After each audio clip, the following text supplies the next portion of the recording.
Part 1, Chapter 5 of A Brief History of English and American Literature.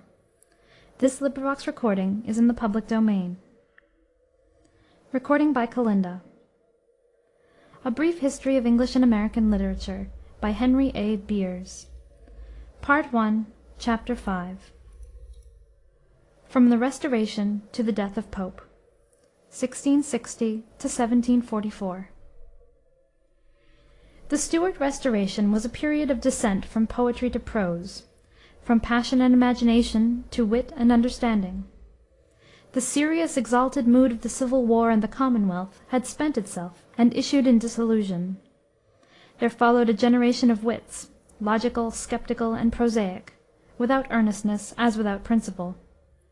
The characteristic literature of such a time is criticism, satire, and burlesque, and such indeed continued to be the course of English literary history for a century after the return of the Stuarts. The age was not a stupid one, but one of active inquiry. The Royal Society for the Cultivation of the Natural Sciences was founded in 1662. There were able divines in the pulpit and at the university, Barrow, Tillotson, Stillingfleet, South, and others, scholars like Bentley, historians like Clarendon and Burnet, scientists like Boyle and Newton, philosophers like Hobbes and Locke. But of poetry, in any high sense of the word, there was little between the time of Milton and the time of Goldsmith and Gray. The English writers of this period were strongly influenced by the contemporary literature of France, by the comedies of Molière and the tragedies of Corneille and Racine, and the satires, epistles, and versified essays of Boileau. Many of the Restoration writers, Waller, Cowley, Davenant, Wycherley, Villiers, and others, had been in France during the exile, and brought back with them French tastes. John Dryden (1631 1700), who is the great literary figure of his generation, has been called the first of the moderns. From the reign of Charles II, indeed, we may date the beginnings of modern English life. What we call "society" was forming, the town, the London world. Coffee, which makes the politician wise, had just been introduced, and the ordinaries of Ben Jonson's time gave way to coffee-houses, like Will's and Button's, which became the headquarters of literary and political gossip. The two great English parties as we know them to-day were organized. The words Whig and Tory date from this reign. French etiquette and fashions came in, and French phrases of convenience, such as coup de grâce, bel esprit, etc., began to appear in English prose. Literature became intensely urban and partisan. It reflected city life, the disputes of faction, and the personal quarrels of authors. The politics of the Great Rebellion had been of heroic proportions, and found fitting expression in song. But in the Revolution of 1688 the issues were constitutional, and to be settled by the arguments of lawyers. Measures were in question rather than principles, and there was little inspiration to the poet in exclusion bills and acts of settlement. Court and society, in the reign of Charles II and James II, were shockingly dissolute, and in literature, as in life, the reaction against Puritanism went to great extremes. The social life of the time is faithfully reflected in the diary of Samuel Pepys. He was a simple-minded man, the son of a London tailor, and became himself secretary to the Admiralty. His diary was kept in cipher and published only in 1825. Being written for his own eye, it is singularly outspoken, and its naive, gossipy, confidential tone makes it a most diverting book, as it is historically a most valuable one. Perhaps the most popular book of its time was Samuel Butler's Hudibras, 1663-64, a burlesque romance in ridicule of the Puritans. The king carried a copy of it in his pocket, and Pepys testifies that it was quoted and praised on all sides. Ridicule of the Puritans was nothing new. Zeal of the land busy, in Ben Jonson's Bartholomew Fair, is an early instance of the kind. There was nothing laughable about the earnestness of men like Cromwell, Milton, Algernon Sidney, and Sir Henry Vane, but even the French Revolution had its humors, and as the English Puritan Revolution gathered head, and the extremer sectaries pressed to the front, Quakers, New Lights, Fifth Monarchy men, ranters, etc., its grotesque sides came uppermost. Butler's hero is a Presbyterian justice of the peace, who sallies forth with his secretary Ralpho, an Independent and Anabaptist, like Don Quixote with Sancho Panza, to suppress May games and bear baitings. Macaulay, it will be remembered, said that the Puritans disapproved of bear-baiting, not because it gave pain to the bear, but because it gave pleasure to the spectators. The humor of Hudibras is not of the finest. The knight and squire are discomfited in broadly comic adventures, hardly removed from the rough, physical drolleries of a pantomime or a circus. The deep heart-laughter of Cervantes, the pathos on which his humor rests, is of course not to be looked for in Butler. But he had a wit of a sharp, logical kind, and his style surprises with all manner of verbal antics. He is almost as great a phrase-maker as Pope, though in a coarser kind. His verse is a smart doggerel, and his poem has furnished many stock sayings, as, for example, "'Tis strange what difference there can be 'twixt Tweedledum and Tweedledee." Hudibras had many imitators, not the least successful of whom was the American John Trumbull, in his revolutionary satire, M'Fingal, some couplets of which are generally quoted as Butler's, as, for example, "No man e'er felt the halter draw with good opinion of the law." The rebound against Puritanism is seen no less plainly in the drama of the Restoration, and the stage now took vengeance for its enforced silence under the Protectorate. Two theaters were opened under the patronage, respectively, of the king and of his brother, the Duke of York. The manager of the latter, Sir William Davenant, who had fought on the king's side, been knighted for his services, escaped to France, and was afterward captured and imprisoned in England for 2 years, had managed to evade the law against stage plays as early as 1656 by presenting his Siege of Rhodes as an opera, with instrumental music and dialogue in recitative, after a fashion newly sprung up in Italy.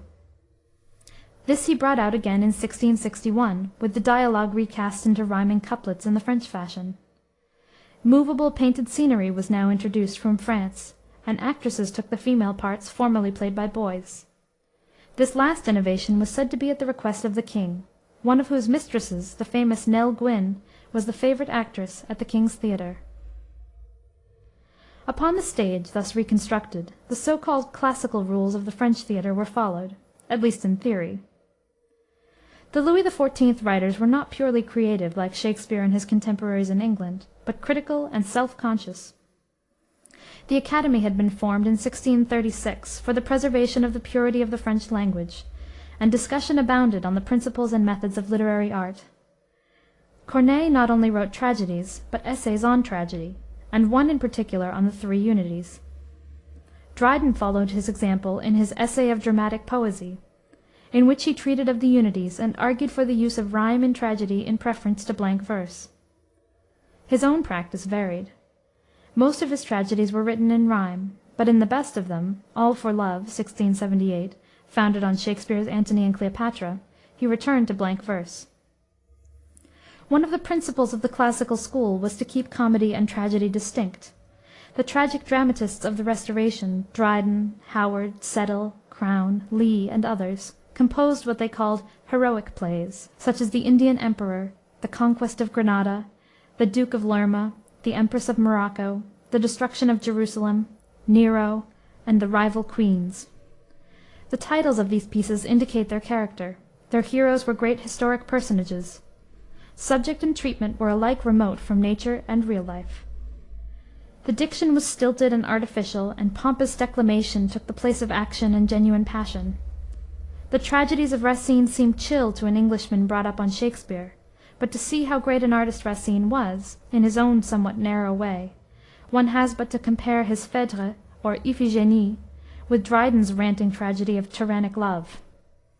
These bombastic, heroic plays were made the subject of a capital burlesque, The Rehearsal, by George Villiers, Duke of Buckingham, acted in 1671 at the King's Theatre. The indebtedness of the English stage to the French did not stop with a general adoption of its dramatic methods, but extended to direct imitation and translation. Dryden's comedy, An Evening's Love, was adapted from Thomas Corneille's Le Fin Astrologue, and his Sir Martin Marall from Molière's L'Étourdi. Shadwell borrowed his Miser from Molière, and Otway made versions of Racine's Bérénice and Molière's Fourberie de Scapin. Wycherley's Country Wife and Plain Dealer, although not translations, were based, in a sense, upon Molière's École des Femmes and Le Misanthrope. The only one of the tragic dramatists of the Restoration who prolonged the traditions of the Elizabethan stage was Otway, whose Venice Preserved, written in blank verse, still keeps the boards. There are fine passages in Dryden's heroic plays, passages weighty in thought and nobly sonorous in language. There is one great scene between Antony and Ventidius in his All for Love, and one at least of his comedies, The Spanish Friar, is skillfully constructed. But his nature was not pliable enough for the drama, and he acknowledged that in writing for the stage he forced his genius. In sharp contrast with these heroic plays was the comic drama of the Restoration. The plays of Wycherley, Killigrew, Etheredge, Farquhar, Van Brugh, Congreve, and others, plays like The Country Wife, The Parson's Wedding, She Would If She Could, The Beaux' Stratagem, The Relapse, and The Way of the World. These were in prose, and represented the gay world and the surface of fashionable life. Amorous intrigue was their constantly recurring theme. Some of them were written expressly in ridicule of the Puritans. Such was the Committee of Dryden's brother-in-law, Sir Robert Howard, the hero of which is a distressed gentleman, and the villain a London cit, and president of the committee appointed by Parliament to sit upon the sequestration of the estates of royalists. Such were also the Roundheads and the banished cavaliers of Mrs. Aphra Behn, who was a female spy in the service of Charles II. At Antwerp, and one of the coarsest of the Restoration comedians.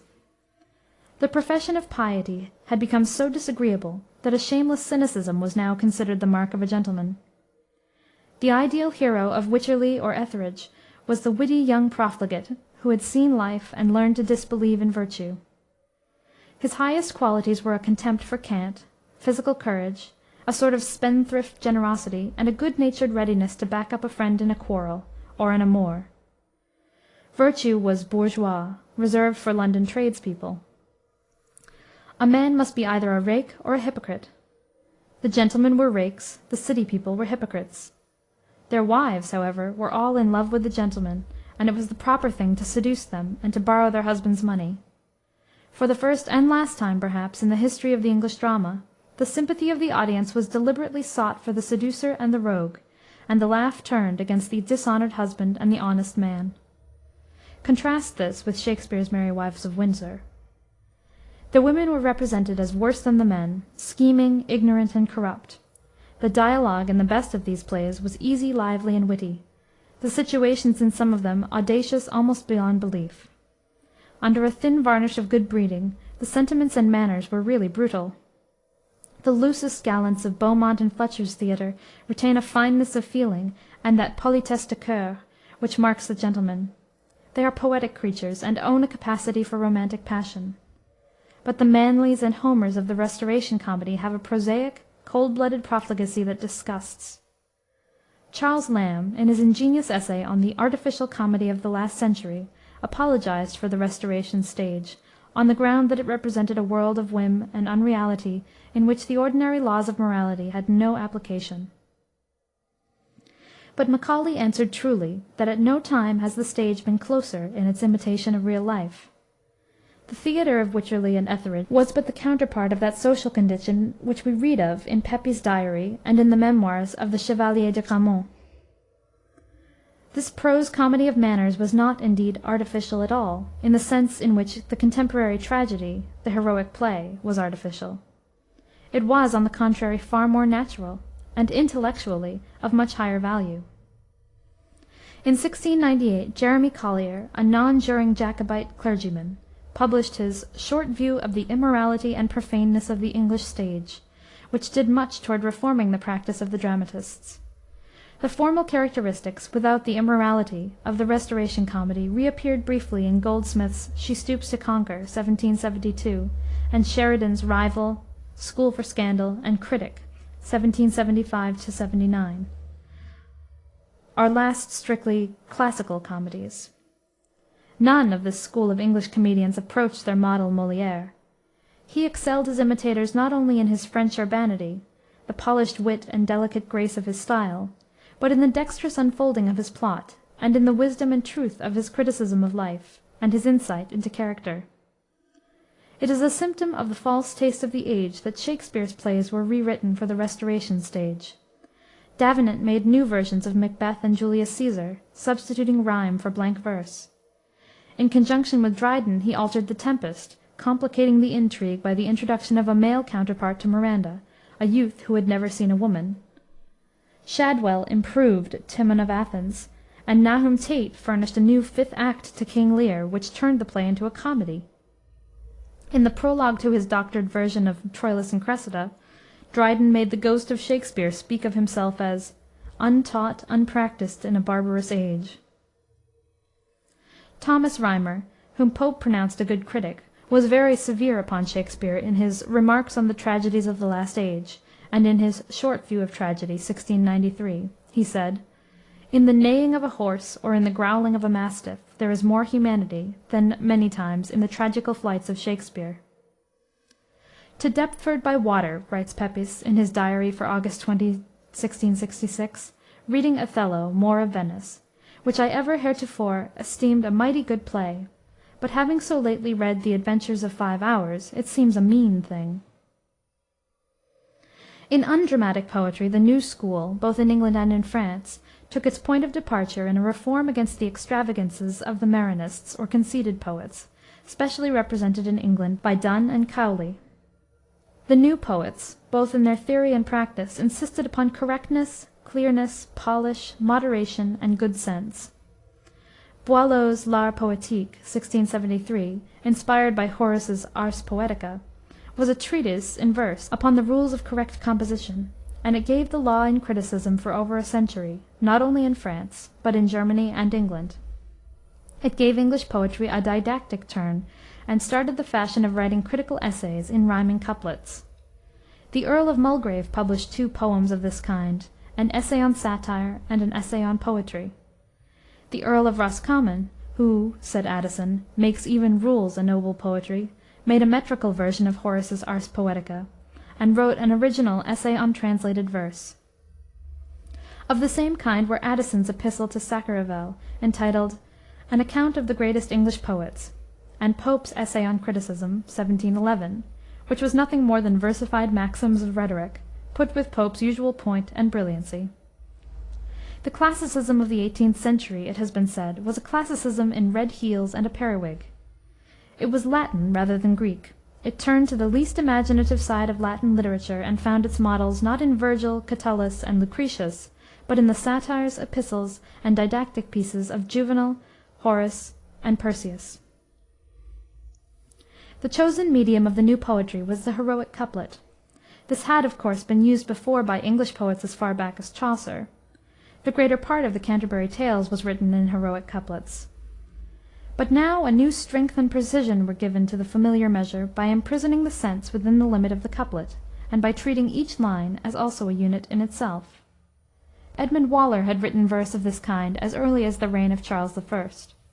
He, said Dryden, first showed us to conclude the sense most commonly in distichs, which in the verse of those before him runs on for so many lines together that the reader is out of breath to overtake it.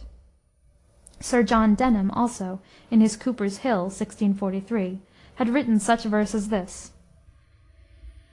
"O, could I flow like thee, and make thy stream my great example, as it is my theme! Though deep, yet clear, though gentle, yet not dull, strong without rage, without o'erflowing full." Here we have the regular flow and the nice balance between the first and second member of each couplet, and the first and second part of each line, which characterize the verse of Dryden and Pope. Waller was smooth, but Dryden taught us to join the varying verse, the full resounding line, the long resounding march and energy divine. Thus wrote Pope, using for the nonce the triplet and alexandrine, by which Dryden frequently varied the couplet. Pope himself added a greater neatness and polish to Dryden's verse, and brought the system to such monotonous perfection that he made poetry a mere mechanic art. The lyrical poetry of this generation was almost entirely worthless. The dissolute wits of Charles II.'s court, Sedley, Rochester, Sackville, and the mob of gentlemen who wrote with ease, threw off a few amatory trifles, but the age was not spontaneous or sincere enough for genuine song. Cowley introduced the Pindaric ode, a highly artificial form of the lyric, in which the language was tortured into a kind of spurious grandeur, and the meter teased into a sound and fury signifying nothing. Cowley's Pindarics were filled with something which passed for fire, but has now utterly gone out. Nevertheless, the fashion spread, and he who could do nothing else, said Dr. Johnson, could write like Pindar. The best of these odes was Dryden's famous Alexander's Feast, written for a celebration of St. Cecilia's Day by a musical club. To this same fashion also we owe Gray's two fine odes, The Progress of Poesy and The Bard, written a half-century later. Dryden was not so much a great poet as a solid thinker, with a splendid mastery of expression, who used his energetic verse as a vehicle for political argument and satire. His first noteworthy poem, Annus Mirabilis, 1667, was a narrative of the public events of the year 1666, namely, the Dutch War and the Great Fire of London. The subject of Absalom and Ahitophel, the first part of which appeared in 1681, was the alleged plot of the Whig leader, the Earl of Shaftesbury, to defeat the succession of the Duke of York, afterward James II., by securing the throne to Monmouth, a natural son of Charles II. The parallel afforded by the story of Absalom's revolt against David was wrought out by Dryden with admirable ingenuity and keeping. He was at his best in satirical character sketches, such as the brilliant portraits in his poem of Shaftesbury as the false counsellor Ahitophel, and of the Duke of Buckingham as Zimri. The latter was Dryden's reply to the rehearsal. Absalom and Ahitophel was followed by The Medal, a continuation of the same subject, and Mac Flecknoe, a personal onslaught on the true blue Protestant poet, Thomas Shadwell, a political and literary foe of Dryden. Flecknoe, an obscure Irish poetaster, being about to retire from the throne of Duncedom, resolved to settle the succession upon his son Shadwell, whose claims to the inheritance are vigorously asserted. The rest to some faint meaning make pretence, but Shadwell never deviates into sense. The midwife laid her hand on his thick skull with this prophetic blessing, "Be thou dull." Dryden is our first great satirist. The formal satire had been written in the reign of Elizabeth by Donne, and by Joseph Hall, Bishop of Exeter, and subsequently by Marston, the dramatist, by Wither, Marvell, and others. But all of these failed through an over-violence of language and a purpose too pronouncedly moral. They had no lightness of touch, no irony and mischief. They bore down too hard, imitated Juvenal, and lashed English society in terms befitting the corruption of imperial Rome. They denounced, instructed, preached, did everything but satirize. The satirist must raise a laugh. Donne and Hall abused men in classes. Priests were worldly, lawyers greedy, courtiers obsequious, etc. But the easy scorn of Dryden and the delightful malice of Pope gave a pungent personal interest to their sarcasm, infinitely more effective than these commonplaces of satire. Dryden was as happy in controversy as in satire, and as unexcelled in the power to reason in verse.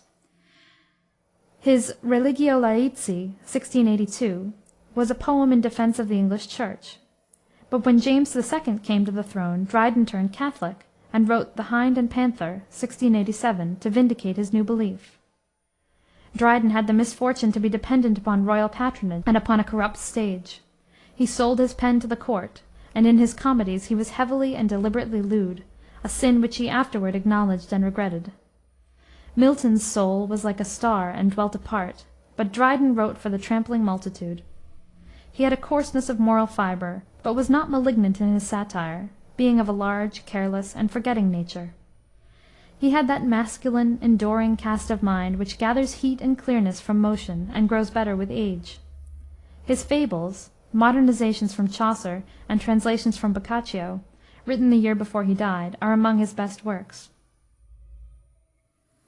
Dryden is also our first critic of any importance. His critical essays were mostly written as prefaces or dedications to his poems and plays. But his essay on dramatic poesy, which Dr. Johnson called our first regular and valuable treatise on the art of writing, was in the shape of a Platonic dialogue. When not misled by the French classicism of his day, Dryden was an admirable critic, full of penetration and sound sense. He was the earliest writer, too, of modern literary prose. If the imitation of French models was an injury to poetry, it was a benefit to prose. The best modern prose is French, and it was the essayists of the Gallicized Restoration age, Cowley, Sir William Temple, and above all Dryden, who gave modern English prose that simplicity, directness, and colloquial air which marks it off from the more artificial diction of Milton, Taylor, and Browne. A few books whose shaping influences lay in the past belong by their date to this period.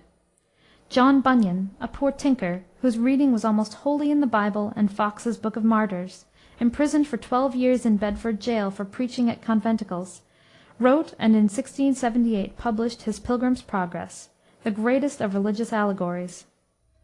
Bunyan's spiritual experiences were so real to him that they took visible, concrete shape in his imagination as men, women, cities, landscapes. It is the simplest, the most transparent of allegories. Unlike the Faery Queen, the story of Pilgrim's Progress has no reason for existing apart from its inner meaning, and yet its reality is so vivid that children read of Vanity Fair and the Slough of Despond and Doubting Castle and the Valley of the Shadow of Death with the same belief with which they read of Crusoe's cave or Aladdin's palace. It is a long step from the Bedford tinker to the cultivated poet of Paradise Lost. They represent the poles of the Puritan party. Yet it may admit of a doubt whether the Puritan epic is, in essentials, as vital and original a work as the Puritan allegory. They both came out quietly and made little noise at first, but the Pilgrim's Progress got at once into circulation, and not even a single copy of the first edition remains. Milton, too, who received £10 for the copyright of Paradise Lost, seemingly found that fit audience though few, for which he prayed, as his poem reached its second impression in 5 years. Dryden visited him in his retirement and asked leave to turn it into rhyme and put it on the stage as an opera. "Ay," said Milton, good-humoredly, "you may tag my verses." And accordingly they appeared, duly tagged, in Dryden's operatic masque, The State of Innocence. In this startling conjunction we have the two ages in a nutshell.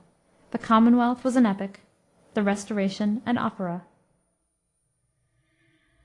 The literary period covered by the life of Pope, 1688 to 1744, is marked off by no distinct line from the generation before it. Taste continued to be governed by the precepts of Boileau and the French classical school. Poetry remained chiefly didactic and satirical, and satire in Pope's hands was more personal even than in Dryden's, and addressed itself less to public issues. The literature of the Augustan age of Queen Anne, 1702 to 1714, was still more a literature of the town and fashionable society than that of the Restoration had been. It was also closely involved with party struggles of Whig and Tory, and the ablest pens on either side were taken into alliance by the political leaders. Swift was in high favor with the Tory ministers, Oxford and Bolingbroke, and his pamphlets, The Public Spirit of the Whigs and The Conduct of the Allies, were rewarded with the deanery of St. Patrick's, Dublin. Addison became Secretary of State under a Whig government.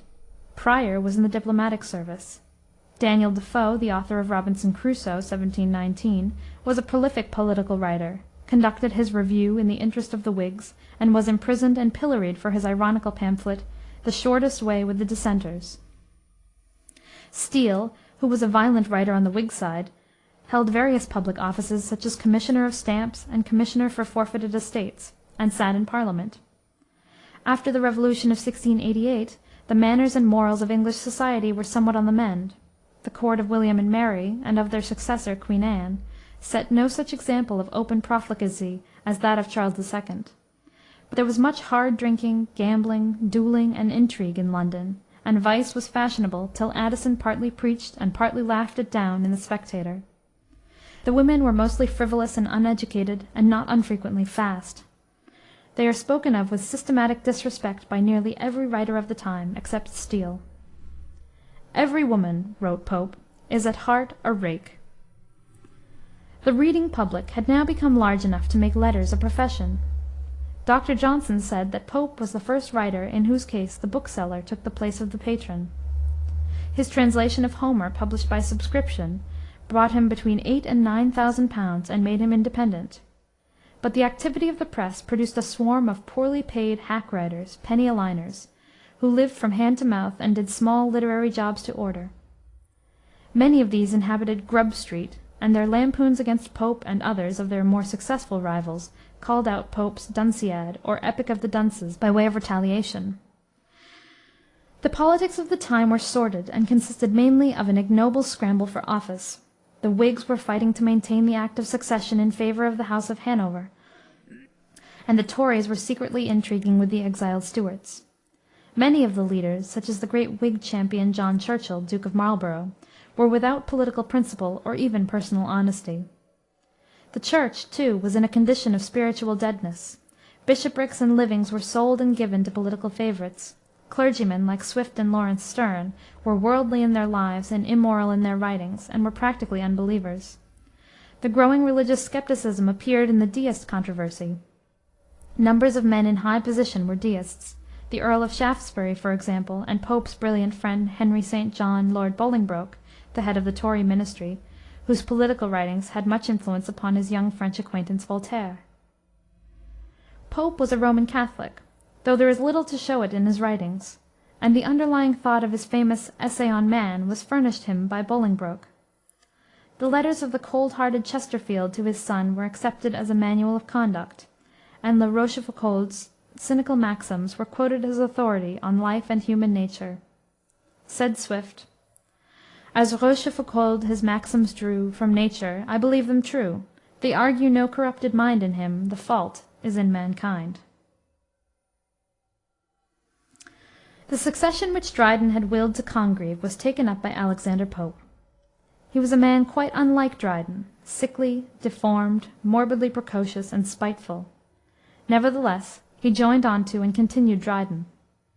He was more careful in his literary workmanship than his great forerunner, and in his moral essays and satires he brought the Horatian epistle in verse, the formal satire, and that species of didactic poem of which Boileau had given the first example, to an exquisite perfection of finish and verbal art. Dryden had translated Virgil, and so Pope translated Homer. The throne of the dunces which Dryden had conferred upon Shadwell, Pope in his Dunciad passed on to two of his own literary foes, Theobald and Colley Cibber. There is a great waste of strength in this elaborate squib, and most of the petty writers whose names it has preserved, as has been said, like flies in amber, are now quite unknown. But although we have to read it with notes to get the point of its allusions, it is easy to see what execution it must have done at the time, and it is impossible to withhold admiration from the wit, the wickedness, the triumphant mischief of the thing. The sketch of Addison, who had offended Pope by praising a rival translation of Homer, as Atticus, is as brilliant as anything of the kind in Dryden. Pope's very malignity made his sting sharper than Dryden's. He secreted venom, and worked out his revenges deliberately, bringing all the resources of his art to bear upon the question of how to give the most pain most cleverly. Pope's masterpiece is, perhaps, The Rape of the Lock, a mock-heroic poem, a dwarf Iliad, recounting in 5 cantos a society quarrel, which arose from Lord Peters cutting a lock of hair from the head of Mrs. Arabella Fermor. Boileau, in his Lutrin, had treated with the same epic dignity a dispute over the placing of the reading-desk in a parish church. Pope was the Homer of the drawing-room, the boudoir, the tea-urn, the ombre party, the sedan-chair, the parrot-cage, and the lap-dogs. This poem, in its sparkle and airy grace, is the topmost blossom of a highly artificial society, the quintessence of whatever poetry was possible in those teacup times of hood and hoop, and when the patch was worn, with whose decorative features, at least, the recent Queen Anne revival has made this generation familiar. It may be said of it, as Thackeray said of Gay's pastorals, it is to poetry what charming little Dresden china figures are to sculpture, graceful, minikin, fantastic, with a certain beauty always accompanying them. The Rape of the Lock, perhaps, stops short of beauty, but it attains elegance and prettiness in a supreme degree. In imitation of the gods and goddesses in the Iliad, who intermeddle for or against the human characters, Pope introduces the sylphs of the Rosicrucian philosophy. We may measure the distance between imagination and fancy if we will compare these little filigree creatures with Shakspere's elves, whose occupation it was to tread the ooze of the salt deep, or run upon the sharp wind of the north, or on the beached margent of the sea, to dance their ringlets of the whispering wind. Very different were the offices of Pope's phase. Our humble province is to tend the fair, not a less pleasing, though less glorious care, to save the powder from too rude a gale, nor let the imprisoned essences exhale. Nay, oft in dreams invention we bestow to change a flounce, or add a furbelow. Pope was not a great poet. It has been doubted whether he was a poet at all. He does not touch the heart or stimulate the imagination, as the true poet always does. In the poetry of nature and the poetry of passion he was altogether impotent. His Windsor Forest and his pastorals are artificial and false, not written with the eye upon the object. His epistle of Eloisa to Abelard is declamatory and academic, and leaves the reader cold. The only one of his poems which is at all possessed with feeling is his pathetic Elegy to the Memory of an Unfortunate Lady.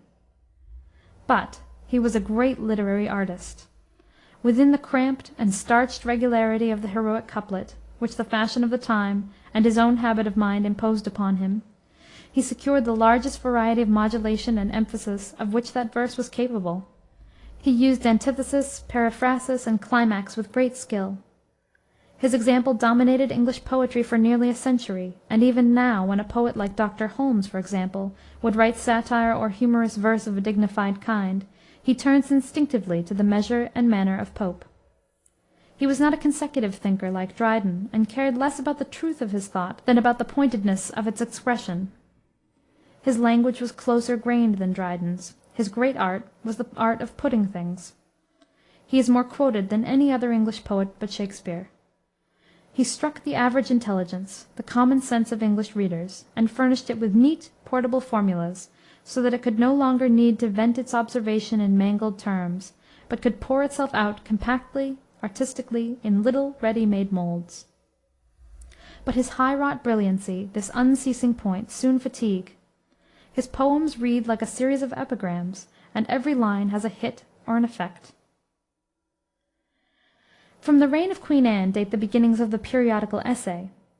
Newspapers had been published since the time of the Civil War, at first irregularly, and then regularly.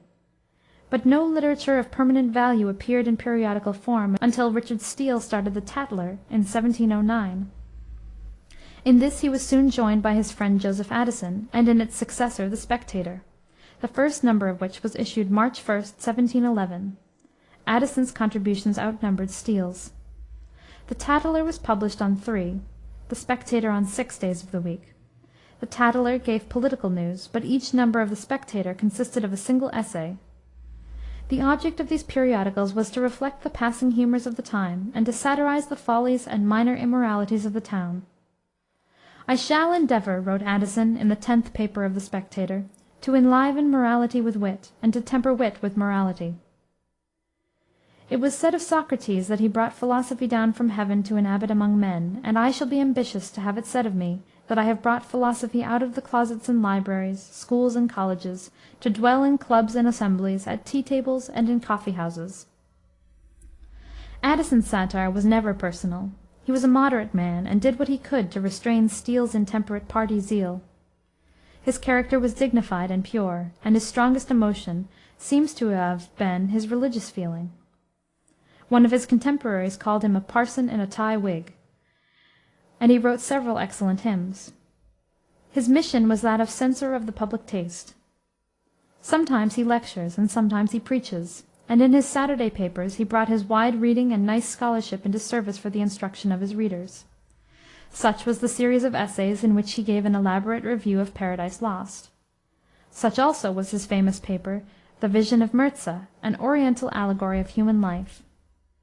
The adoption of this slight pedagogic tone was justified by the prevalent ignorance and frivolity of the age, but the lighter portions of the Spectator are those which have worn the best. Their style is at once correct and easy, and it is as a humorist, a sly observer of manners, and above all, a delightful talker, that Addison is best known to posterity.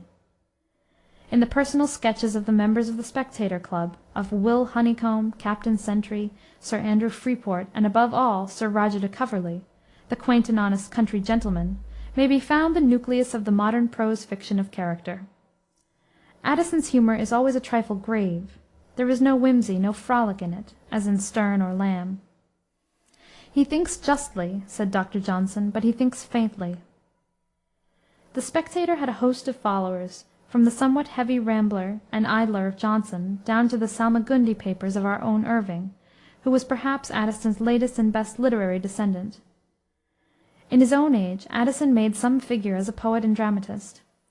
His campaign celebrating the victory of Blenheim had one much admired couplet in which Marlborough was likened to the angel of the tempest, who "pleased the Almighty's orders to perform, rides in the whirlwind and directs the storm."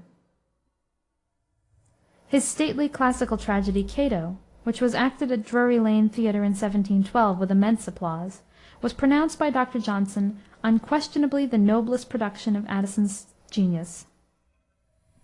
It is, notwithstanding, cold and tedious as a whole, though it has some fine declamatory passages, in particular the soliloquy of Cato in the fifth act.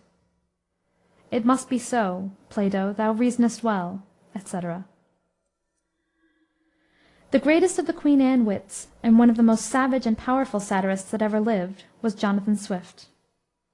As secretary in the family of Sir William Temple and domestic chaplain to the Earl of Berkeley, he had known in youth the bitterness of poverty and dependence. Afterward he wrote himself into influence with the Tory ministry and was promised a bishopric, but was put off with the deanery of St. Patrick's, and retired to Ireland to die like a poisoned rat in a hole. His life was made tragical by the forecast of the madness which finally overtook him. "The stage darkened," said Scott, "ere the curtain fell." Insanity deepened into idiocy and a hideous silence, and for 3 years before his death he spoke hardly ever a word. He had directed that his tombstone should bear the inscription, Ubi seva indignatio cor ulterius lacerare nequit. "So great a man he seems to me," wrote Thackeray, "that thinking of him is like thinking of an empire falling." Swift's first noteworthy publication was his Tale of a Tub, 1704, a satire on religious differences, but his great work was Gulliver's Travels, 1726, the book in which his hate and scorn of mankind, and the long rage of mortified pride and thwarted ambition, found their fullest expression. Children read the voyages to Lilliput and Brobdingnag, to the flying island of Laputa and the country of the Houyhnhnms, as they read Robinson Crusoe, as stories of wonderful adventure. Swift had all of Defoe's realism, his power of giving verisimilitude to his narrative by the invention of a vast number of small, exact, consistent details. But underneath its fairy tales, Gulliver's Travels is a satire, far more radical than any of Dryden's or Pope's, because directed not against particular parties or persons, but against human nature.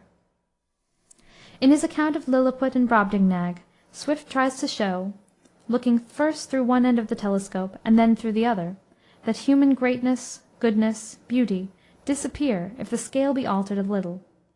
If men were 6 inches high instead of 6 feet, such is the logic of his tale, their wars, governments, science, religion, all their institutions, in fine, and all the courage, wisdom, and virtue by which these have been built up, would appear laughable. On the other hand, if they were 60 feet high instead of 6, they would become disgusting. The complexion of the finest ladies would show blotches, hairs, excrescences, and an overpowering effluvium would breathe from the pores of the skin. Finally, in his loathsome caricature of mankind as yahoos, he contrasts them to their shame with the beasts, and sets instinct above reason. The method of Swift's satire was grave irony. Among his minor writings in this kind are his argument against abolishing Christianity, his modest proposal for utilizing the surplus population of Ireland by eating the babies of the poor, and his predictions of Isaac Bickerstaff. In the last, he predicted the death of one Partridge, an almanac maker, at a certain day and hour. When the time set was past, he published a minute account of Partridge's last moments, and when the subject of this excellent fooling printed an indignant denial of his own death, Swift answered very temperately, proving that he was dead, and remonstrating him on the violence of his language. To call a man a fool and villain, an impudent fellow, only for differing from him in a point merely speculative, is, in my humble opinion, a very improper style for a person of his education. Swift wrote verses as well as prose, but their motive was the reverse of poetical. His gross and cynical humor vulgarized whatever it touched. He leaves us no illusions, and not only strips his subject, but flays it and shows the raw muscles beneath the skin. He delighted to dwell upon the lowest bodily functions of human nature. He saw bloodshot, said Thackeray. End of Part 1, Chapter 5. Recording by Kalinda in Lüneburg, Germany, on February 17th, 2009.